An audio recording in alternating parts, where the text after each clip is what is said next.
Ngoma inaanza, kuna msichana mmoja anaitwa Chisom. Anampiga babake mdogo, sijui amefanya kosa gani. Ila mamake na Chisom anamuomba binti yake asije akamuua mzee. Mzee alipigwa kinoma, mwisho akakimbia. Sasa karibu kutazama huu mzigo mkali kwa Chisom and the Law. Fanya ku like, ku comment, ku share na ku subscribe. Benito Magis Junior, twende sawa. Sasa tunatupa upande wa pili, kuna udada anaandaa chakula kwa ajili ya mpenzi wake. Na mchizo kuitwa Lawrence, alipofika bidada akasema usile kwanza. Instagram inatakiwa kula kwanza. Akawa na rekodi video huko anamwambia mchizi asmile. Ila mchizi anadai amechoka kula hiko chakula kila siku. Atafutiwe kingine tu. Na bidada akasema wako kwenye diet na hiki chakula ni kingi sana. Asimalizi chote, anatakiwa ale na baadaye pia. Sasa huko kwa mamake Chisom, mdogo amekuja tena na mchimba mkwara mamake Chisom kwa kama wao hawataki kuuza ile ardhi, basi yeye atauza na hakuna watakachokifanya. Yeye pamoja na binti yake. Mama akamwambia yeye ni shemeji yake na Chisom ni mtoto wa kaka yake. Kama wakiuza watakulia wapi? Mzee akasema kwa kuwa umekataa, mimi na wewe tusijigijigi, basi ile ardhi itauzwa. Chisom akatokea na panga. Huwezi kufanya chochote. Mjomba akakimbia kuokoa maisha yake. Chisom ni mkorofi sana. Kwani ana ardhi yake, si akauza ya kwake? Sasa nione anatia mkono kwenye lile eneo, ndo atajua mimi ni nani. Sasa kumbe bidada hapa anamlisha dati Lawrence, na mchizi akitoka anaenda kununua msosi wa nguvu anakula. Na mchizi naye akifika kazini anaagiza pia msosi wa nguvu anakula pia. Huku Chisom anazungumza na mamake kuwa hakuna kuuza ile ardhi yao. Wakifa pale ndipo watazikwa. Na mama akasema sababu yote ni kwamba alikataa kuolewa na Nkomba, ndio maana anawasumbua sana. Chisom akasema akijichanganya tu atatumia panga kumkata kichwa chake.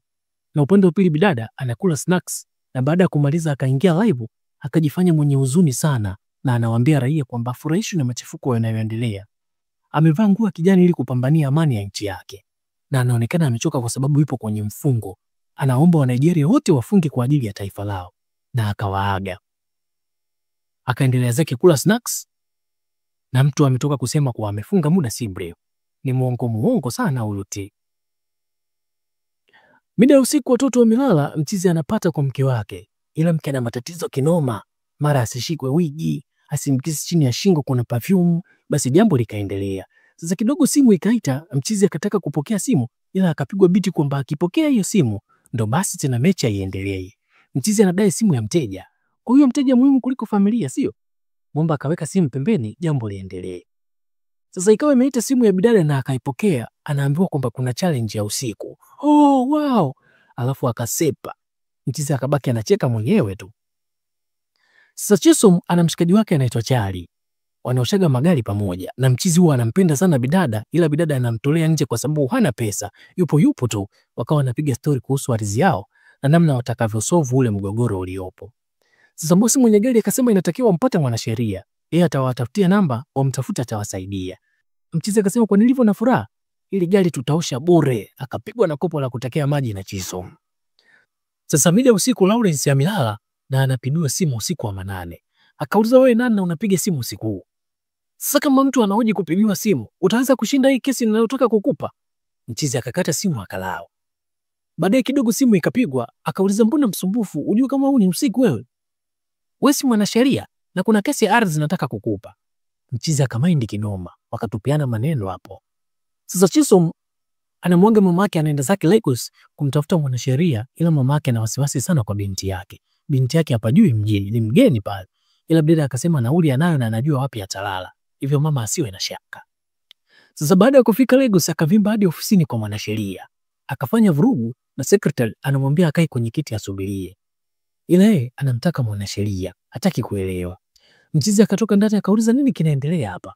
Kwa hiyo ndio mwanasheria na kupigia simu haupokei, na ukipokea unakata kwa nini? Wewe mjinga ndio ulinipigia simu jana usiku. Unaambiwa paliwaka sana hapo. Kama unavyomjua Chisom, mbabe bana. Aliwasha moto hapo, akamtimua hadi secretary. Lawrence akabaki kushangaa tu. Sasa baada ya kuingia ndani, bado moto uliwaka. Kwanza lugha hawaelewani. Ila Chisom akasema amemletea kesi ya ardhi ambayo anataka kupoteza ardhi yeye na mama yake. Yule mchizi akamwambia afanye kazi bure, tamlipa nini? Chisom akasema ana mpango. Kwa kuwa ardhi ni eka 10, kama wakishinda kesi basi atampatia eka 1 kwa sababu pesa hana. Sasa bidada yuko zake live anaelezea namna ya kuvutia mwanaume na mchizi akaingia. Akawa anamshtua na bidada akamuuliza na shida gani. Mchizi akasema anataka kulala usiku. Bidada akamwambia alale tu. Mchizi akamwambia uone kitanda hakijatandikwa hiki? Akamwambia tandika ulale, au kama unataka kuniunga live karibu, kwa sababu nitamaliza live baada ya masaa mawili. Mchizi akaenda kutandika kitanda, huku bidada anasema mpenzi wangu ameamua kutandika kitanda kwa sababu nimependeza. Na mchizi akawa anatandika kitanda kwa nguvu kwa na kuvuta mashuka hadi bidada akasepa.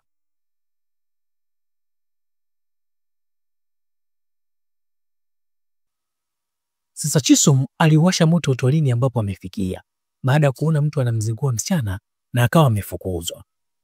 Na mchizi Lawrence akamchukua na akaenda naye hadi nyumbani kwake. Akampanga kuwa anaishi na girlfriend wake. Hivyo akifika huko ndani aongee vitu vizuri tu, vurugu zake aache nje huko. Baada ya kuingia ndani, Chisom alibaki kusifia tu mjengo. Kwa nini mchizi aliruhusu yeye akalale hotelini pale? Na Destiny akaja na akawatambulisha. Bidada akauliza huyu nani? Mteja wangu. Ila Destiny amemind kinoma. Lakini Chisom wala hawazi kabisa, anamsifia tu mchizi. Ana jicho nzuri, amechagua pisi moja kali kinoma.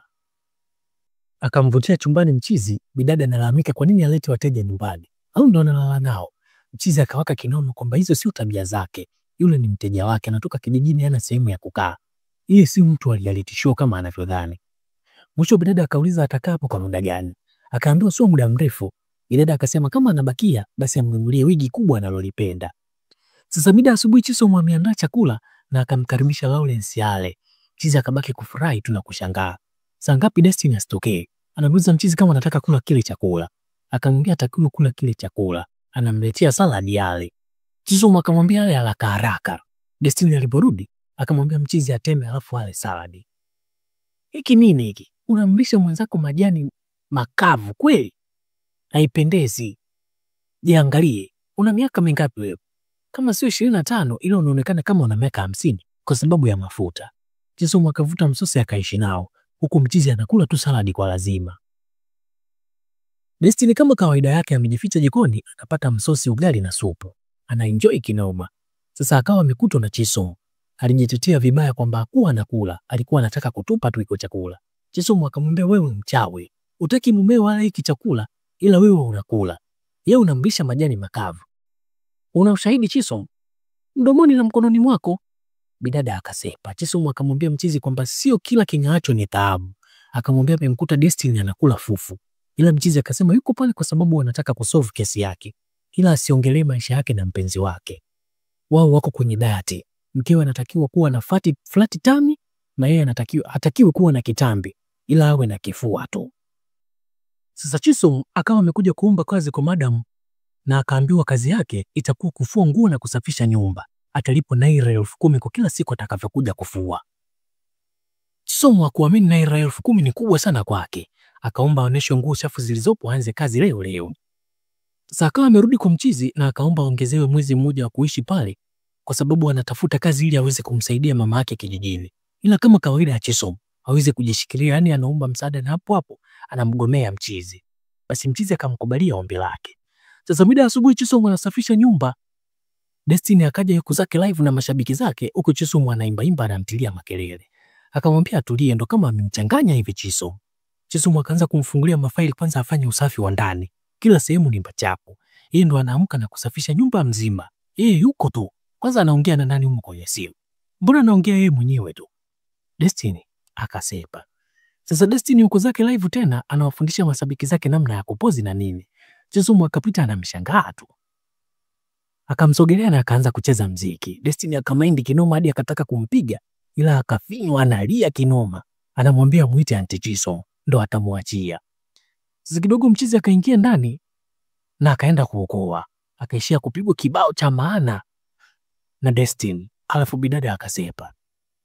Chisom yuko zake jikoni anasafisha, mchizi akaingia na mzumu sana bidada. Yaani kama anamuelewa hivi. Alafu akasingizia alikuwa anatafuta simu yake ila hajaiona, kwa hiyo amekuja kuchukua juisi.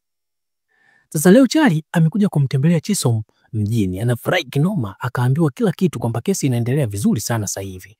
Sasa kidogo Lawrence akaingia na bidada akamkaribisha, akamtambulisha kwa Charlie kwa rafiki yake wa kijijini. Ila Lawrence anamkata jicho kinoma mchizi. Na Charlie akasema Chisom sio rafiki yake bali ni boyfriend wake na atakuwa anampa update kuhusu mipango yao ya harusi na anatakiwa aje kwenye harusi yao. Sasa baada ya bidada kurudi, mchizi aliwaka kinoma kwa bidada anafanya tu vitu bila kumwambia, na mwanzo na mwisho kuwaleta watu wa kijijini kwao pale. Anatakiwa kuondoka haraka sana. Chisom alimwagia chali, kwanza hajasalimia, amemwona mtu mrefu anaingia ndani alafu amekausha tu. Sasa mchizi akawa amepigiwa simu kwamba jaji amerudi, akafurahi kinoma na akaenda kumtafuta Chisom ila hayupo. Sasa kumbe Chisom aliondoka baada ya jana kumleta chali bila kuruhusiwa. Na mchizi akamwambia kuwa jaji amerudi, hivyo ajiandae waende mahakamani. Baada ya kurudi, mchizi akawa anapiga stori na bidada jikoni. Wakati stori zinaendelea, mchizi akamwambia Chisom kuwa asijifanye ajui kama anampenda na akamsogelea ili kupata juisi ya limau. Ila Destiny akawafuma. Mchizi akajitetea kwamba bidada alikuwa anapika, ndo akaomba amuelekeze na aone alichokuwa anakipika. That's why alimsogelea karibu. Hakuna kinachoendelea kati yake yeye na Bushigia huyo. Chisom akawa amesikia kila kitu na akasepa, na akaja kuomba hifadhi kwa madam bosi wake kwa maana ameshaharibu tayari. Madam akamwambia vyumba viko vingi sana, anaweza kuja kuishi tu. Sasa baada ya Chisom kuondoka, mchizi alikuwa anamuwaza sana bidada moments walizospendi pamoja.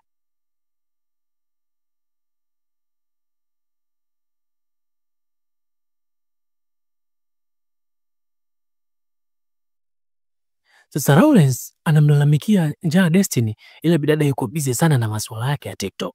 Mchizi alilalamika hapo na mwisho bidada akaenda kumwandalia saladi. Sasa huku nyuma mchizi akakagua simu ya bidada na akashtuka kwa alichokiona.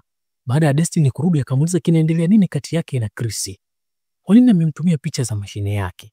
Picha wanakisi na picha zimepigwa kitatani kwake. Bidada akajitetea kwa hiyo ni challenge tu, hata yeye anaweza kuifanya. Watakaa hapa na watapiga picha. Mchizi akamaindi kinoma na akamtimua bidada asepe nyumbani kwake. Msaliti mkubwa. Chisom akapigiwa simu na mamake akaambiwa kuwa wamepata karatasi ambazo zinaonyesha kuwa babake ndio mmiliki halali wa ile ardhi. Kwa hiyo watashinda kesi. Akafurahi kinoma na akavimba kwa Lawrence, akamuelekeza kila kitu. Mchizi akamwambia alete hizo karatasi nyumbani ili waende nazo kwa jaji. Sasa akamuuliza yuko wapi Destiny? Akasema amemfukuza, alikuwa anamsaliti. Chisom akasema nilikuambia leo kutaka kunisikiliza. Mchizi akasema tatizo unazunguka sana. Wewe uliniambia sio kila king'aacho ni dhahabu. Basi bidada akasepa na mchizi akamwambia asiondoke hadi akae pale kwake. Ila bidada akasema yeye anapenda nyashi, ila yeye hiyo nyashi ambazo yeye anapenda yeye hana, yeye yuko flati. Sasa baada ya kuwa amefanikiwa kushinda kesi, wanaenjoy maisha. Na mchizi akasema baada ya kushinda ile kesi amepata dili moja kubwa sana ambalo hakutegemea kama angepata. Na mwisho kabisa mchizi akamwambia bidada kuwa anapenda. Ila Chisom akasema yeye hana nyashi. Na nyashi aliyokuwa nayo sio aina ya nyashi ambayo mchizi anazipenda. Ila anaomba sana asije akamwacha kwa sababu yeye anataka kuwa na familia na sio kuchezeana tu na kumwagikana. Hadi kufikia hapo ndo nimefikia mwisho wa huu mzigo kutoka Chisom and the Law. Niandikia umeuonaje huu mzigo. Mimi ni Thomas Junior. Till next time. Ciao.